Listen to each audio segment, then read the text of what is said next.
Friends, നമുക്ക് സൈക്കിളിൻ്റെ ടയറുകളെ കുറിച്ചൊന്ന് പരിചയപ്പെടാം. റോഡ് ബൈക്കുകൾക്ക് ഉപയോഗിക്കുന്ന ടയർ സ്ലിക്ക് ടയർ ആയിരിക്കും. അതായത് കാണുമ്പോൾ മുട്ട പോലെ തോന്നും. ഇത് 1000 കിലോമീറ്റർ ഓടിയിട്ടുള്ള ടയറാണ് കേട്ടോ. നമുക്കൊരു 8000 കിലോമീറ്റർ വരെ കിട്ടും. സ്ലിക്ക് ടയറിൻ്റെ പ്രത്യേകത എന്താണെന്ന് വെച്ച് കഴിഞ്ഞാൽ ട്രെഡും അതേപോലെ തന്നെ ഗ്രൂവും ഒക്കെ വളരെ കുറവായിരിക്കും. റോളിംഗ് റെസിസ്റ്റൻസ് കുറയ്ക്കാൻ വേണ്ടിയിട്ടാണ്. നമ്മൾ റോഡ് ബൈക്ക് എപ്പോഴും പെർഫോമൻസിന് വേണ്ടിയിട്ടുള്ളതാണ്. കുറേ കൂടി എളുപ്പമായിരിക്കും സൈക്കിൾ ചവിട്ടാനായിട്ട്. ത്രെഡും അതേപോലെ തന്നെ ഗ്രൂവ് അധികം ഇല്ലാത്ത കാരണം വളരെ ഈസി ആയിട്ട് സൈക്കിൾ ചവിട്ടാൻ പറ്റും. ഇനി ഇതാണ് ഹൈബ്രിഡ് സൈക്കിളിൻ്റെ ടയർ. അതായത് നല്ലവണ്ണം ഗ്രൂവ് ഉണ്ടാവും.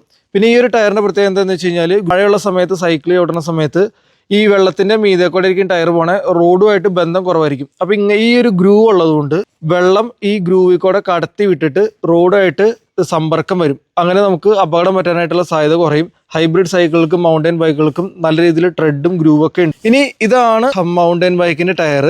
നല്ല വലിയ, ഇത് ആക്ച്വലി കുറേ തേഞ്ഞു പോയിട്ടോ, വലിയ റെഡും ഗ്രൂവും ഒക്കെ ഉണ്ടാവും. അതായത് ചെളിയൊക്കെ കയറുന്ന സമയത്ത് ഈ ഗ്യാപ്പ് കൂടുതലായ കാരണം ഒരുപാട് ഈസി ആയിട്ട് ഇത് ക്ലീൻ ചെയ്യാൻ പറ്റും. ഓട്ടോമാറ്റിക്കായിട്ട് ക്ലീൻ ആവും. ഈ വലിയ കട്ടകളുടെ ഇടയ്ക്ക് സ്റ്റഡ് കൊടുക്കും. ഫാറ്റ് ബൈക്കുകൾ മഞ്ഞത്തുകളുടെ സൈക്കിൾ ചവിട്ടുന്ന സമയത്ത് കൂടുതൽ ഗ്രിപ്പ് കിട്ടാൻ വേണ്ടി സ്പൈക്കിൻ്റെ ഒക്കെ പോലത്തെ സ്റ്റഡ് ഉണ്ടല്ലോ, അത് ഈ വലിയ റബ്ബർമേ കൊടുത്തേണ്ടാവും.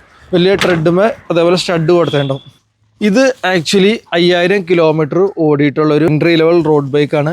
ഈ ഒരു ബൈക്കിന് ഹൈബ്രിഡ് സൈക്കിളിൻ്റെ ടയറാണ് യൂസ് ചെയ്തത്. കുറച്ചധികം ഗ്രൂവ് ഉണ്ട്.